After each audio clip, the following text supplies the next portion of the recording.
ഈശ്വരൻ അവതരിച്ചു ആത്മാക്കൾക്കാനന്ദം പകർന്നിടുവാൻ.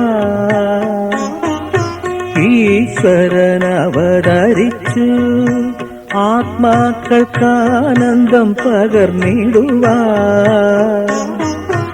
ഈശ്വരൻ അവതരിച്ചു.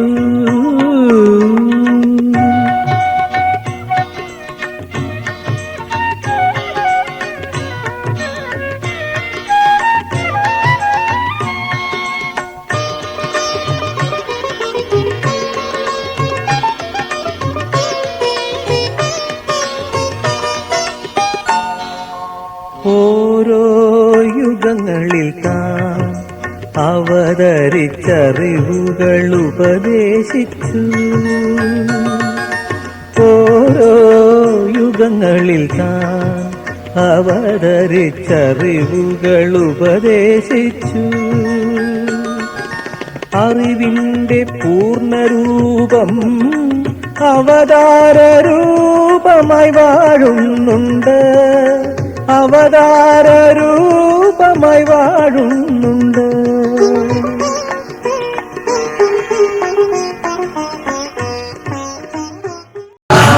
കളി കണ്ടാൽ ഉണ്ടാകുന്ന ആനന്ദം കഴിവില്ല കരുണാനിധേ.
നമ്മുടെ ആരാധന കുറച്ച് നേരത്തെ നിർത്തി. ആത്മാക്കളെ ഭവനത്തിലേക്ക് അയക്കാൻ വേണ്ടിയാണ് ഞാൻ നേരത്തെ തന്നെ പ്രസംഗം ആരംഭിക്കുന്നത്.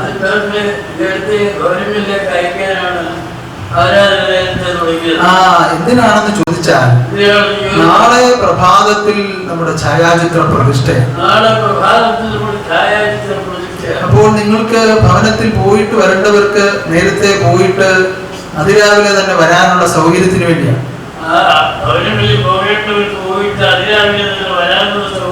അതുപോലെ തന്നെ സ്ഥാപനത്തിൽ പല ഒരുക്കങ്ങൾ നടക്കേണ്ടതായിട്ടുണ്ട്.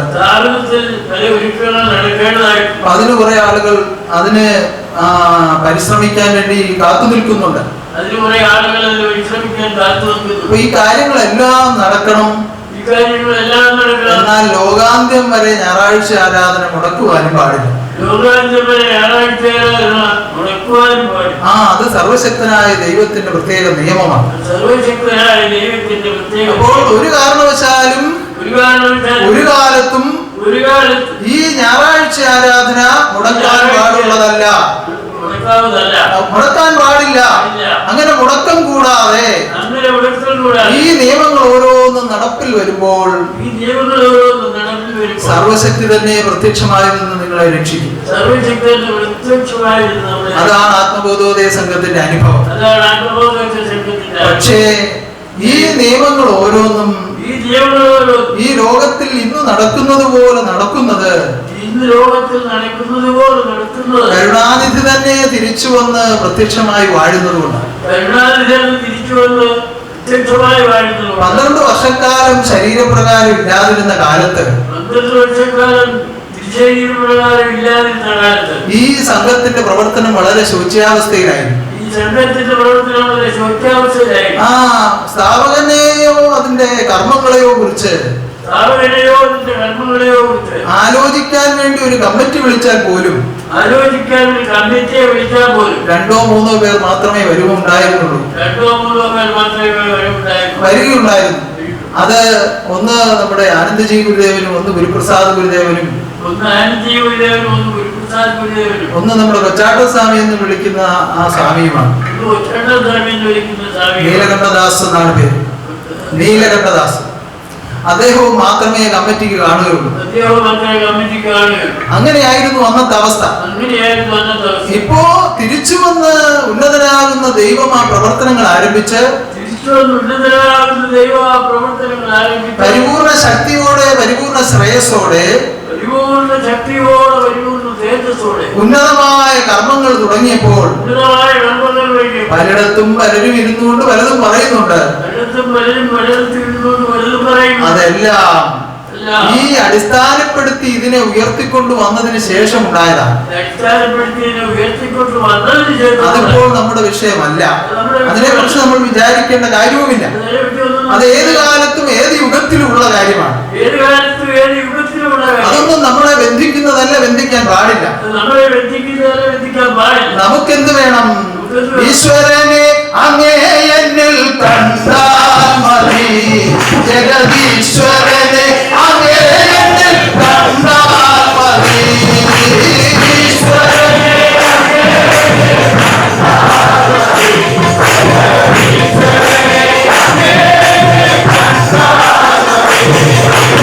ഈശ്വരനെ അങ്ങേ എന്നിൽ കണ്ടാൽ മതി, ജഗദീശ്വരനെ അങ്ങേ എന്നിൽ കണ്ടാൽ മതി, ഈശ്വരനെ അങ്ങേ എന്നിൽ കണ്ടാൽ മതി, ജഗദീശ്വരനെ അങ്ങേ എന്നിൽ കണ്ടാൽ മതി. ഇപ്രകാരമുള്ള ഉറപ്പായ ചിന്തയോടുകൂടി, ആർത്തിയോടുകൂടി ഈ ലോകത്തിൽ ജീവിക്കുക എന്നുള്ളതാണ് ഒരു ഭക്തന്റെ അല്ലെങ്കിൽ ഒരു ഭക്തയുടെ കടമ. അതിനുവേണ്ടി ആയിരിക്കണം സർവവും. അതിൽ നിന്ന് വേർപെട്ടു നിൽക്കുന്ന ഒന്നും ഒരു മനസ്സിലേക്കും കടക്കാൻ പാടില്ല. നിർബന്ധമായ ഒരാൾ കടത്താൻ തീരുമാനിച്ചാൽ അതിന് ചെവി കൊടുക്കാൻ പാടില്ല. അങ്ങനെ കടത്താൻ ശ്രമിച്ചാൽ ചെവി കൊടുക്കാൻ പാടില്ല. കാരണം നിന്നിലേക്ക് അന്ധകാരത്തെ നിറയ്ക്കാനല്ല,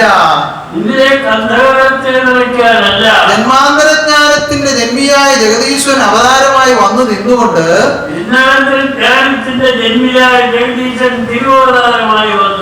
ജന്മാന്തര ജ്ഞാനം നിന്നിലേക്ക് ഉപദേശിച്ചു നിന്റെ വളർച്ചയെ നോക്കിക്കൊണ്ടിരിക്കുന്നത്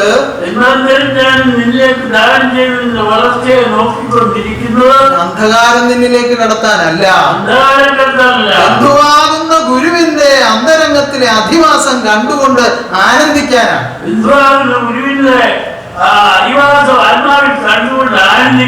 അന്തരംഗത്തിൽ ബന്ധുവായി വാഴുന്ന ഈശ്വര രൂപത്തെ കാണണം, അതിനായി ചിന്തിക്കണം.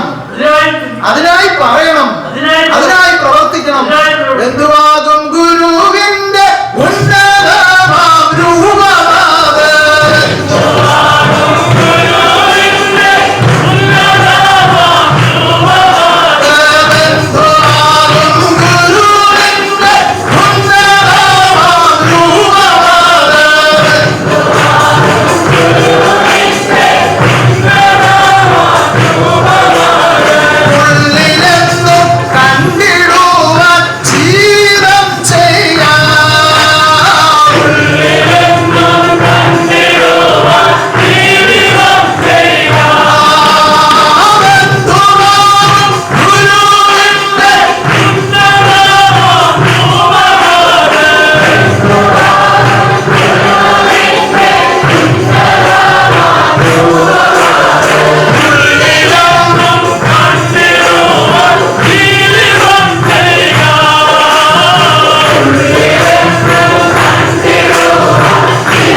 മാലിന്യങ്ങളും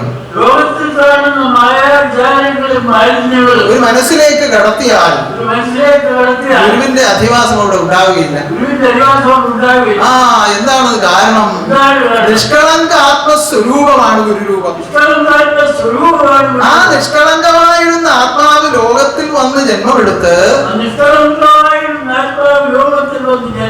ഈ മായാശരീരത്തോട് ബന്ധിച്ച് കർമ്മിച്ച തുടങ്ങിയപ്പോൾ ആ ആത്മാവ് കളങ്കത്തിൽപ്പെട്ടുപോയി. ആ കളങ്കം നീക്കി നിന്നെ രക്ഷിക്കുവാനാണ് നിഷ്കളങ്ക ജ്ഞാനം ഖഡ്ഗിയായി വന്നിട്ട് കലിയെ വധിച്ചിടുന്നു. കലിയെ വധിച്ചിടുന്നു.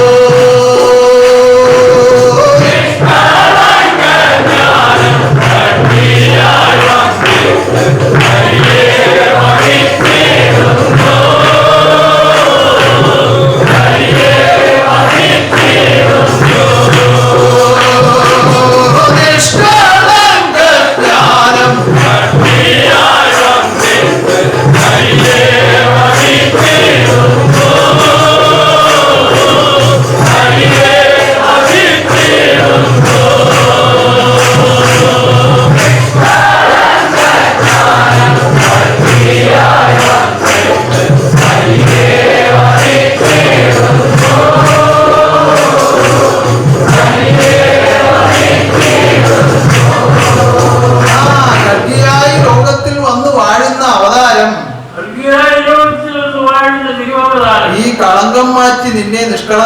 നിഷ്കളങ്കമാക്കാൻ വേണ്ടിയാണ് പ്രവർത്തിക്കുന്നത്.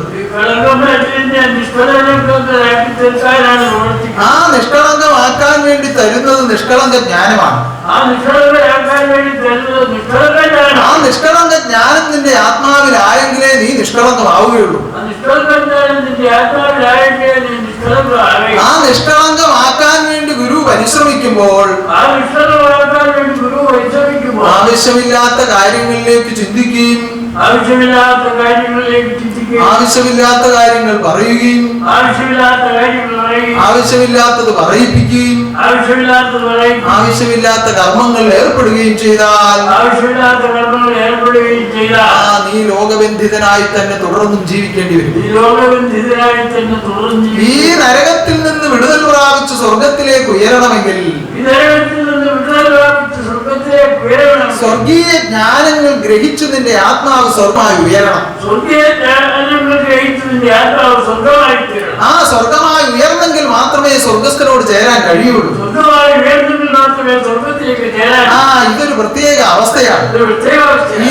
14 ലോകവും തന്നിൽ തന്നെ തെളിയിക്കാനാണ് താൻ അവതാരമായി വന്നത്. 14 ലോകം തെളിയിച്ചു പോകൂ. 14 ലോകം തെളിയിച്ചു പോകൂ. 14 ലോകം തെളിയിച്ചു പോകൂ. 14 ലോകം തെളിയിച്ചു പോകൂ. 14 ലോകം തെളിയിച്ചു പോകൂ. 14 ലോകം തെളിയിച്ചു പോകൂ.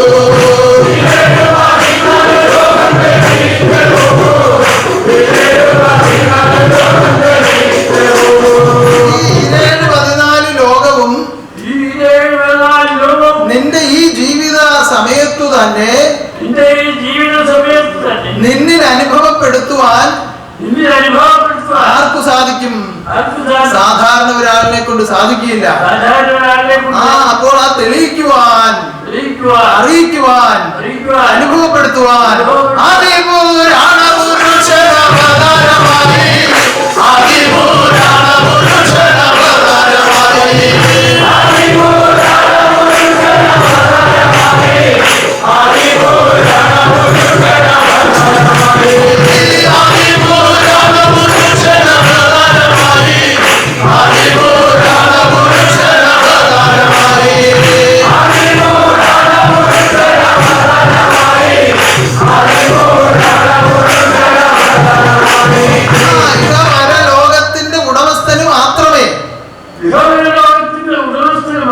ഇതിനെ വേണ്ട വിധത്തിൽ അറിയിക്കുവാനും അനുഭവപ്പെടുത്തുവാനും കഴിയുകയുള്ളൂ. അപ്രകാരം ഇത് അറിയിക്കുമ്പോൾ ആ അറിവിൽ കൂടി ജീവിച്ചു വരുന്ന ഒരു ആത്മാവ് ഓരോ ലോകങ്ങളും കടന്നുയർന്നുയർന്നുയർന്നു വരുമ്പോൾ ആ ആത്മാവ് ചിന്തിക്കുന്നത് എന്തായിരിക്കും? ആരെയും തന്നെ കുറിച്ചുള്ള വർണ്ണനം തന്നെ, ആരെയും തന്നെ കുറിച്ചുള്ള വർണ്ണനം തന്നെ, ആരെയും തന്നെ കുറിച്ചുള്ള വർണ്ണനം തന്നെ, ആരെയും തന്നെ കുറിച്ചുള്ള വർണ്ണനം തന്നെ, ആരെയും തന്നെ കുറിച്ചുള്ള വർണ്ണനം തന്നെ, ആരെയും തന്നെ കുറിച്ചുള്ള വർണ്ണനം തന്നെ, ആരെയും തന്നെ കുറിച്ചുള്ള വർണ്ണനം തന്നെ, ആരെയും തന്നെ കുറിച്ചുള്ള വർണ്ണനം തന്നെ, ആരെയും തന്നെ കുറിച്ചുള്ള വർണ്ണനം തന്നെ, ആരെയും തന്നെ കുറിച്ചുള്ള വർണ്ണനം തന്നെ, ആരെയും തന്നെ കുറിച്ചുള്ള വർണ്ണനം തന്നെ, ആരെയും തന്നെ കുറിച്ചുള്ള വർണ്ണനം തന്നെ. ഈ 14 ലോകവും ഈ ജീവിതകാലത്തു തന്നെ നിന്നിൽ അനുഭവപ്പെടുത്തുവാൻ വേണ്ടി ഗുരു ജന്മാന്തരജ്ഞാനം ഉപദേശിച്ച് നിന്നെ നോക്കിയിരിക്കുകയാണ്. നീ എങ്ങനെയാണ് വളരുന്നത്? നീ എത്രമാത്രം ഉയരുന്നുണ്ട്? ഈ ലോകത്തിൽ ജീവിക്കുന്ന സാധാരണ മനുഷ്യർക്ക് ഒരിക്കലും നിന്റെ വളർച്ചയെ കുറിച്ച് അറിയാൻ കഴിയില്ല. ഒന്നുകിൽ പറയും നല്ലതുപോലെ പാടുന്ന ആളാണ്, നല്ലപോലെ പ്രസംഗിക്കുന്ന ആളാണ്, നല്ലപോലെ പ്രാർത്ഥിക്കുന്ന ആളാണ്, അല്ലെങ്കിൽ ഒരു ആത്മീയമായ ജീവിതം ചെയ്യുന്ന ആളാണ് എന്നൊക്കെ ചിന്തിക്കുകയോ പറയുകയോ ചെയ്യുന്നതല്ലാതെ എന്തൊക്കെ പറയുകയോ ചിന്തിക്കുകയോ ചെയ്യുന്നതല്ലാതെ ഈ ആത്മാവിന്റെ വളർച്ച, അതിന്റെ സ്ഥിതി, ഈ ആത്മാവിന്റെ വളർച്ച, അതിന്റെ സ്ഥിതി അത് നോക്കിക്കാണുവാൻ കഴിവുള്ള ഒറ്റ ഒരാളെ ഉള്ളൂ. അത് നോക്കിക്കാണുവാൻ കഴിവുള്ള ഒറ്റയാളെ ഉള്ളൂ. അത് സാക്ഷാൽ മഹാശക്തി തന്നെയാണ്. സാക്ഷാൽ ആ മഹാശക്തിയാണ് പ്രത്യക്ഷമായ ശുഭാനന്ദ അവതാരം കൊണ്ട് ഇവിടെ വാഴുന്നത്. ആ മഹാശക്തിയാൽ പ്രത്യക്ഷാവതാരമായി ഇവിടെ വാഴുന്നു. അപ്പോ ഈ ലോക ജീവിത കർമ്മങ്ങളിൽ വെച്ചു തന്നെ ഈ ലോക ജീവിത കർമ്മങ്ങളിൽ വെച്ച് ഈ ഇഹപരലോക വ്യവസ്ഥകൾ നിന്നിൽ ഉള്ളടക്കം ചെയ്ത് ഇഹപരലോക വ്യവസ്ഥകളിൽ ഉള്ളടക്കം ചെയ്ത് നിന്നെ പരിപൂർണാവസ്ഥയാകുന്ന പരമാനന്ദത്തിലേക്ക് എത്തിക്കുവാൻ, നിന്നെ പരിപൂർണാവസ്ഥയാകുന്ന പരമാനന്ദത്തിൽ എത്തിക്കുവാൻ ആ പരമാത്മാവാകുന്ന പരമഗുരു പരിശ്രമിക്കുമ്പോൾ പരമാത്മാവാകുന്ന പരമഗുരു ആ ഒത്തൊരുമിച്ചു ഒന്നാനന്ദിക്കുവാൻ ഒത്തുവന്ന ഈ സമയം പാഴാക്കിയിടലേ. ഒത്തൊരുമിച്ചു ഒന്നാനന്ദിക്കുവാൻ ഒത്തുവന്ന ഈ സമയം പാഴാക്കിയിടലേ. ഒത്തൊരുമിച്ചു ഒന്നാനന്ദിക്കുവാൻ ഒത്തുവന്ന ഈ സമയം പാഴാക്കിയിടലേ.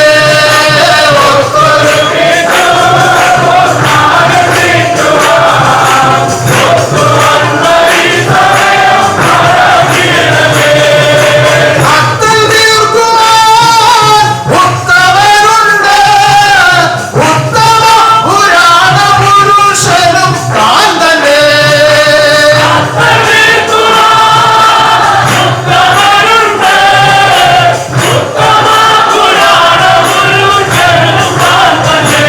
ഭക്തൻ തീർക്കുവാൻ ഉത്തമനുണ്ട്, ഉത്തമ പുരാണ പുരുഷനും താൻ തന്നെ.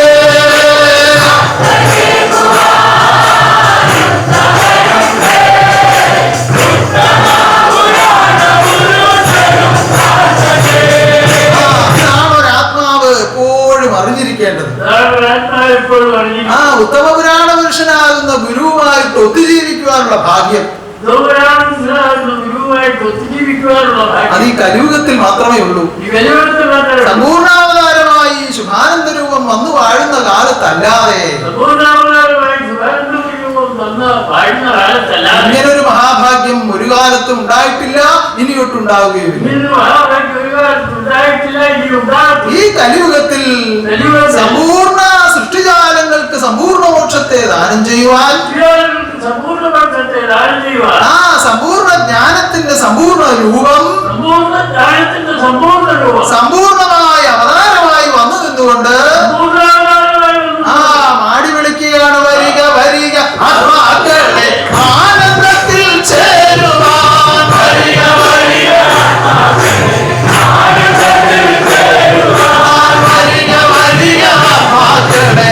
ആനന്ദത്തിൽ ചേരുവാൻ. വരിക വരിക ആനന്ദത്തിൽ ചേരുവാൻ. വരിക വരിക ആത്മാക്കളെ ആനന്ദത്തിൽ ചേരുവാൻ. വരിക വരിക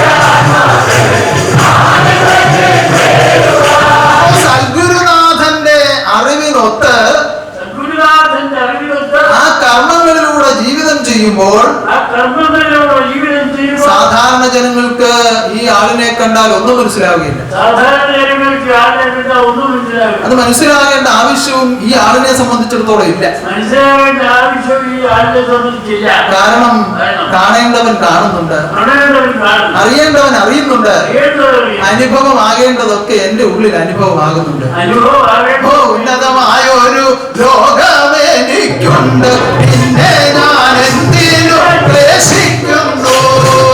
ഉന്നതമായ ഒരു ലോകമെനിക്കുണ്ട്, പിന്നെ ഞാൻ എന്തിനു ക്ലേശിക്കുന്നു. ഉന്നതമായ ഒരു ലോകമെനിക്കുണ്ട്, പിന്നെ ഞാൻ എന്തിനു ക്ലേശിക്കുന്നു.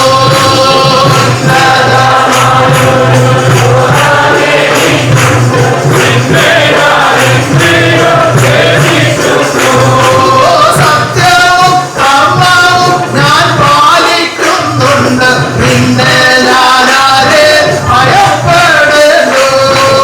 സത്യവും കർമ്മവും ഞാൻ പാലിക്കുന്നുണ്ട്,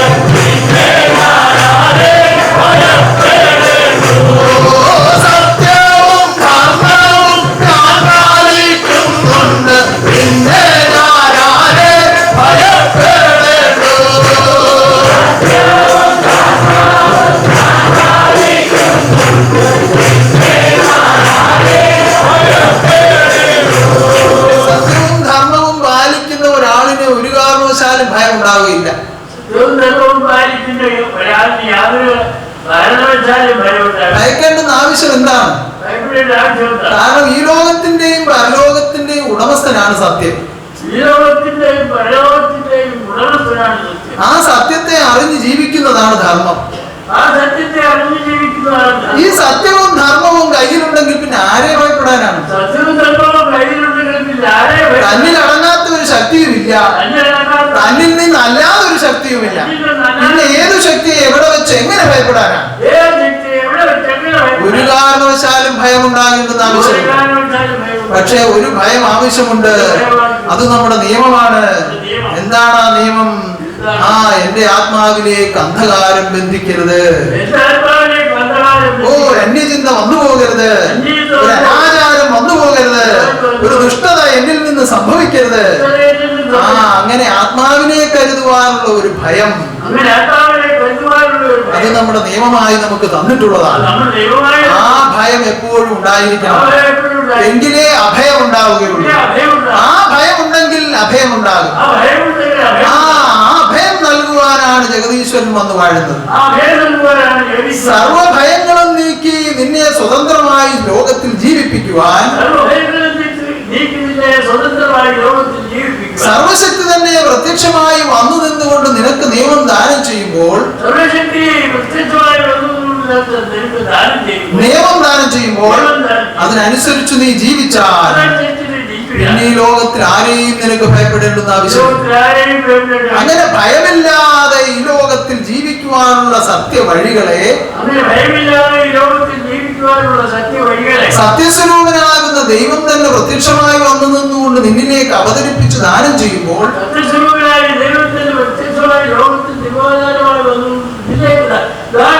ആ നിയമം പാലിച്ച് ജീവിച്ചാൽ മതി. സർവസൗഭാഗ്യങ്ങളും വന്നു ചേരും, സർവസൗഭാഗ്യങ്ങളും വന്നു ചേരും. അപ്രകാരം സർവസൗഭാഗ്യങ്ങളും ആ ഭക്തലോകത്തിന് ദാനം ചെയ്തുകൊണ്ടാണ് ഈ സ്ഥാപനത്തെയും ഇപ്രകാരം ഉയർത്തിയെടുത്തിരിക്കുന്നത്. ഒന്നുമില്ലാത്ത ഈ ഊഷര ഭൂമിയിൽ ആദ്യം ഒരു ഷെഡുണ്ടാക്കി, അതിൽ നിന്ന് ഓടിട്ട ഒരു കെട്ടിടം ഉണ്ടാക്കി, അത് കഴിഞ്ഞപ്പോൾ കുറച്ചുകൂടി വിപുലപ്പെടുത്തി, അത് കഴിഞ്ഞപ്പോൾ കുറച്ചുകൂടി വിപുലപ്പെടുത്തി, അങ്ങനെ ക്രമാനുഗതമായി വളർത്തി വളർത്തി വളർത്തി കൊണ്ടുവന്നാണ് ഇന്ന് കാണുന്ന നിലയിൽ ഇതിനെ നിലനിർത്തിയിരിക്കുന്നത്. അതെല്ലാം എന്റെ ഭക്തന്മാരുടെ പരിശ്രമ ഫലമാണ്. അവരിലേക്ക് ധനം കൊടുത്ത് അവരിൽ നിന്ന് സ്വീകരിച്ച് ഇപ്രകാരം ഉയർത്തിയതാണ്. ഈ പ്രാവശ്യം നമ്മുടെ ഛായാചിത്ര പ്രതിഷ്ഠയ്ക്ക് വേണ്ടിയുള്ള ഒരുക്കങ്ങൾ ആരംഭിച്ച് അനേക വർഷം മുൻപേ അതിന് ആരംഭിച്ചതാണ്. കാരണം ഈ ഛായാചിത്രത്തിനുള്ളിൽ അവിടെ ഇവിടങ്ങളിലായി ചില പുള്ളികളും പാടുകളൊക്കെ ഉണ്ടായി. പഞ്ചഭൂത നിർമ്മിതമാണ് ആ ഛായാചിത്രം, പഞ്ചഭൂത. അതുകൊണ്ട് അതിന് ലോകവശാലുള്ള കേടുപാടുകൾ ഉണ്ടാകും, അത് നിയമമാണ്, അത് നിയമമാണ്. അത് ഭഗവാൻ സ്വീകരിച്ച ശരീരം പോലും ലോക നിയമപ്രകാരം മാറിപ്പോയി. ആ ശക്തി തന്നെ വീണ്ടും വീണ്ടും സ്വീകരിച്ചു ഇരുന്നുകൊണ്ടാണ് നിങ്ങളെ രക്ഷിക്കുന്നത്. അത് ഈ ലോകത്തിലെ നിയമമാണ്. ഇതുപോലെ പഞ്ചഭൂത നിർമ്മിതമായ വസ്തുക്കൾ കൊണ്ട് ഉണ്ടാക്കിയതായതുകൊണ്ട്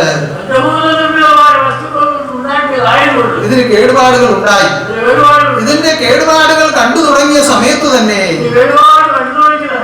മുൻ ശരീരത്തിൽ ഞാൻ ഇരിക്കുന്ന സമയത്ത് ഈ ഇതിനു വേണ്ടിയുള്ള ആഗ്രഹം ഉണ്ടായി. അന്ന് നമ്മുടെ അരിമസന്താനമായ സന്തോഷയെ കൊണ്ട് അതിനൊരു പടം വരപ്പിച്ചിരുന്നു. പക്ഷെ അന്ന് അത് പ്രതിഷ്ഠിക്കാൻ കഴിഞ്ഞില്ല, വേണ്ട വിധത്തിലുള്ള ഒരുക്കങ്ങൾ ഉണ്ടായില്ല. ഇപ്പോൾ അതിന് പരിപൂർണമായ ഒരു തീരുമാനമെടുത്തു. വീണ്ടും പുതിയതായൊരു ഛായാചിത്രം വരയ്ക്കുവാൻ തീരുമാനിച്ചു. അപ്പോൾ അത് പൂർണ്ണമാക്കി എന്റെ കയ്യിലേക്ക് ഞാൻ സ്വീകരിച്ചപ്പോൾ എന്റെ ഹൃദയം നിറഞ്ഞ് കണ്ണു നിറഞ്ഞൊഴുകി.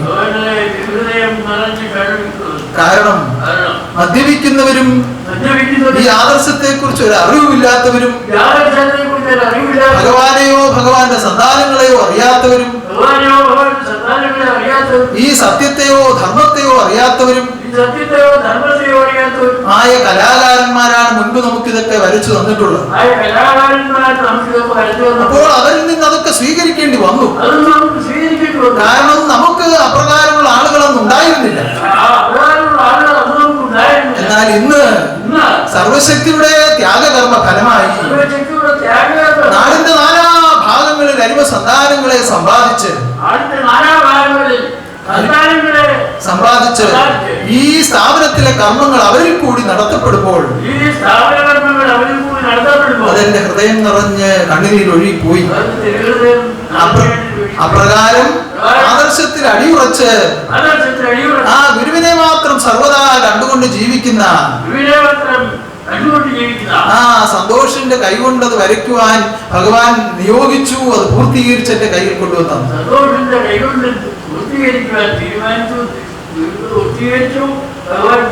അതെനിക്ക് വളരെയേറെ സന്തോഷമുണ്ടാക്കി. കാരണം നമ്മുടെ സ്വന്തം സന്താനം അത് ചെയ്തു കൊണ്ടുവന്ന് തന്നപ്പോൾ അതിനേക്കാൾ വലിയൊരു അഭിമാനം ഈ ലോകത്തിലുണ്ടാകാൻ അത് ഭക്തലോകത്തോടുള്ള കാരുണ്യവും സർവശക്തിയുടെ അനുഭവ ഭാഗ്യവുമാണ്. ആ അനുഭവ ഭാഗ്യം ആ സന്താനത്തിനെയും കുടുംബത്തെയും എപ്പോഴും കരുതി രക്ഷിക്കുമാറാകും. അതുപോലെ ചാർത്താനുള്ള കിരീടം നമ്മൾ ഇപ്പോൾ ഇരിക്കുന്ന മോഡലിലാണെങ്കിലും അതിൽ ചെറിയ ചെറിയ മാറ്റങ്ങൾ വരുത്തി പുതിയ രൂപത്തിൽ അതിനെ വരച്ച് അത് നിർമ്മിക്കുവാനുള്ള ഏർപ്പാടുകൾ ചെയ്യുകയും ഒരു തുക അതിനുവേണ്ടി സമർപ്പിക്കുകയും ചെയ്തത് നമ്മുടെ ഗോപുര നിർമ്മാണത്തിന് വേണ്ടി നമ്മൾ ഏൽപ്പിച്ചിരിക്കുന്ന ദീപയും രാജഗോപാലും കൂടിയാണ്.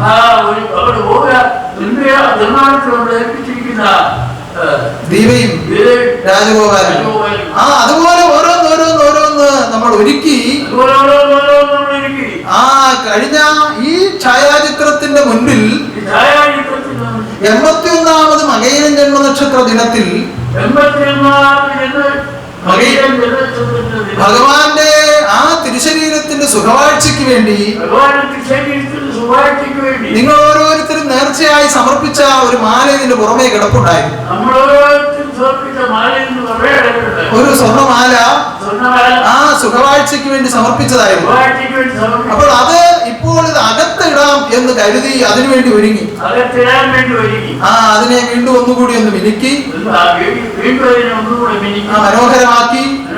അപ്പൊ പുറമേ ഇത് കിടന്നപ്പോൾ നല്ല നീളം തോന്നിച്ചു. അകത്തേക്ക് വെക്കാൻ നോക്കിയപ്പോൾ അല്പം നീളം കുറവാണ്. അപ്പോ പെട്ടെന്ന് അതിന് എന്തു ചെയ്യും എന്ന് കരുതി വിഷമിച്ചു. അപ്പോൾ വിചാരിച്ചു എന്നാൽ സ്വർണ്ണ നൂല് അതിനറ്റത്ത് കെട്ടിയിടാം. പിന്നെയും അത്രയും വലിയൊരു മാലയ്ക്ക് ഒരു നൂല് കെട്ടിയിടുന്ന അത്ര ശരിയല്ലല്ലോ എന്ന് അങ്ങനെ ചിന്തിച്ചപ്പോഴാണ് അന്ന് പ്രഭാതത്തിൽ എന്റെ അരിമ സന്താനം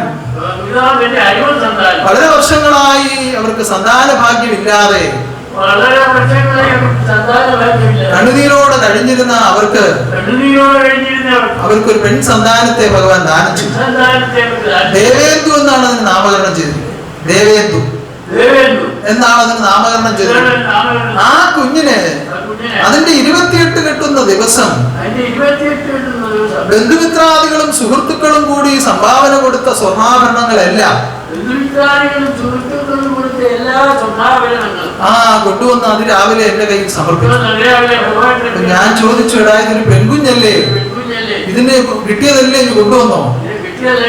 അപ്പൊ എന്ന് ചോദിച്ചപ്പോ രാജേന്ദ്രൻ എന്ന് പറയുന്ന ഭക്തനും ഇന്ദു എന്ന ഭക്തയുമാണ്. അവർ രണ്ടുപേരും കൂടി എന്നോട് പറഞ്ഞു, ഭഗവാനും ഞങ്ങൾക്ക് കുഞ്ഞിനെ തന്നില്ലേ, അവർക്ക് വേണ്ടതെല്ലാം ഭഗവാൻ വീണ്ടും തരും, ഭഗവാൻ ഇത് സ്വീകരിക്കണം എന്ന് കണ്ണുനീരോടെ അപേക്ഷിച്ചുകൊണ്ട് എന്റെ കയ്യിലേക്ക് തന്നു. അവിടെ നിന്നിരുന്ന സർവ്വ ആളുകളും കരഞ്ഞു. ആ കരച്ചിലിന്റെ മൂർധന്യത്തിൽ ആ കുഞ്ഞിനെ എന്റെ മടിയിലിരുത്തി അവർക്ക് കയ്യിൽ ചേരുന്ന ഒരു വള കയ്യിൽ ഇട്ടുകൊടുത്തു, ഒരു മോതിരം ഇട്ടുകൊടുത്തു. ബാക്കി ഞാൻ എന്റെ കയ്യിലേക്ക് സ്വീകരിച്ച് അപ്പോൾ നമ്മുടെ സന്തോഷം കീർത്തനം പാടി പ്രാർത്ഥിച്ചു. കാരണം അതുപോലത്തെ ഒരു അവസ്ഥയായിരുന്നു. ആ പ്രാർത്ഥന കഴിഞ്ഞ് നിൽക്കുമ്പോഴാണ് ഈ മാലയുടെ അടുത്തേക്ക്, ഈ ഫോട്ടോയുടെ അടുത്തേക്ക് പോകുന്നത്. അപ്പൊ ഞാൻ ആലോചിച്ചപ്പോ ഈ കുഞ്ഞിന്റെ ആഭരണത്തിൽ കൈച്ചെയിൻ, നല്ല ഡിസൈനോട് കൂടി ഒരു കൈച്ചെയിൻ ഉണ്ടായിരുന്നു. ഈ മാലയുടെ കൂടെ ചേർത്താൽ വലിയ വൃത്തികേട് തോന്നാത്ത നല്ലൊരു കൈച്ചെയിൻ, അഭംഗിയില്ലാത്ത ആ ഒരു കൈച്ചെയിൻ. ഇപ്പൊ ഞാൻ വിചാരിച്ചെന്ന് അതെടുത്ത് ഇതിന്റെ കൂടെ ചേർക്കാം എന്ന് വിചാരിച്ചു. അതെടുത്ത് അതിനെ ശുദ്ധി ചെയ്ത് അതിന്റെ കൂടെ ചേർത്തു. ഞാനെപ്പോൾ ആലോചിച്ചു, ഭഗവാനെ, അങ്ങേ ഒരുക്കാൻ കഴിവുള്ളവരാരും ഈ പ്രപഞ്ചത്തിലില്ല, അങ്ങേ വരയ്ക്കുവാൻ കഴിവുള്ളവരാരും ഈ പ്രപഞ്ചത്തിലില്ല, അങ്ങേ എഴുന്നള്ളിക്കുവാൻ കഴിവുള്ളവരാരും ഈ പ്രപഞ്ചത്തിലില്ല, അങ്ങേ അറിഞ്ഞ് ആരാധിക്കുവാൻ പോലും കഴിവുള്ളവർ ഈ പ്രപഞ്ചത്തിലില്ല. എല്ലാം അങ്ങ് അറിയിക്കുന്ന അറിവ് മാത്രമേ ഉള്ളൂ. ആ അറിവ് തന്നെ പൂർണ്ണമായി പ്രവർത്തിക്കാൻ കഴിയുന്നില്ല. അതുകൊണ്ട് ഈ ഛായാചിത്രം ഒരുക്കുമ്പോൾ അങ്ങ് തന്നെ സ്വയം ഒരുങ്ങി ഇറങ്ങണമേ എന്ന് അപേക്ഷിച്ചു, കണ്ണുനീരോട് അപേക്ഷിച്ചു. ദിവസങ്ങളായി ഇവിടെ സങ്കല്പ പ്രാർത്ഥന നടക്കുകയാണ്. ആ സങ്കല്പ പ്രാർത്ഥനയുടെ മധ്യത്തിൽ നിന്നുകൊണ്ട് തിരുമുമ്പാകെ അപേക്ഷിച്ചു, ഓ സ്വയം ഒരുങ്ങി ഇറങ്ങണമേ ഭഗവാൻ, അങ്ങനെ ഒരുക്കാൻ കഴിവുള്ളവരാരുമില്ലല്ലോ, അങ്ങ് സ്വയം ഒരുങ്ങി ഇറങ്ങണമേ. എന്താ അപേക്ഷിച്ച അപേക്ഷ കരുണാനിധി പ്രത്യക്ഷമായി നമുക്ക് അനുഭവമാക്കി തരികയാണ്. ഓ അതിലേക്ക് അത് ചേർത്ത് കഴിഞ്ഞപ്പോ ആ 1-2 മോതിരം കൂടി അതിലേക്ക് അണിയിക്കാൻ തീരുമാനം വന്നു. ആ കുഞ്ഞിന്റെ മഹാഭാഗ്യമായി വരട്ടെ, ആ ആദർശത്തിൽ കൂടി അവൾ വളർന്നു വരട്ടെ, ആ കുടുംബത്തിന് അത് ഭാഗ്യമായി ഭവിക്കട്ടെ. സർവശക്തി ഇതാ സ്വയം ഒരുങ്ങി നിങ്ങളെ കാണുവാൻ കാത്തിരിക്കുകയാണ്. സർവശക്തി നിങ്ങളെ കാണുവാൻ കാത്തിരിക്കുകയാണ്. നാളെ തിരുവഴുന്നള്ളത്തായി ഇതിനുള്ളിലേക്ക് പ്രവേശിച്ചു ഉപവിഷ്ടനാകുമ്പോൾ നിങ്ങൾക്ക് ആനന്ദിക്കുവാൻ ഈശ്വരൻ അനുവദിക്കുവാനാകും. നിങ്ങളിൽ ആനന്ദിക്കുവാൻ ഈശ്വരൻ ഇതാ കാത്തിരിക്കുന്നു. ആനന്ദ സമ്പൂർണ്ണ സദ്ഗുരുവേ എന്നിൽ ആനന്ദമായെന്നും വാഴണമേ.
പരിപൂർണമായ തേജസ്സോടുകൂടി പരിപൂർണമായ തേജസ്സോടും ആത്മലോകത്തെ ദർശിക്കത്തക്ക വിധത്തിൽ ലോകത്തെ ദർശിക്കത്തക്ക വിധത്തിൽ സ്വയം ഒരുങ്ങി തയ്യാറായിരിക്കുകയാണ്. സ്വയം ഒരുങ്ങി തയ്യാറായിരിക്കുക. അത് നിങ്ങൾക്ക് കാണുവാൻ ദൈവം ഇടയാക്കുമാറാകട്ടെ.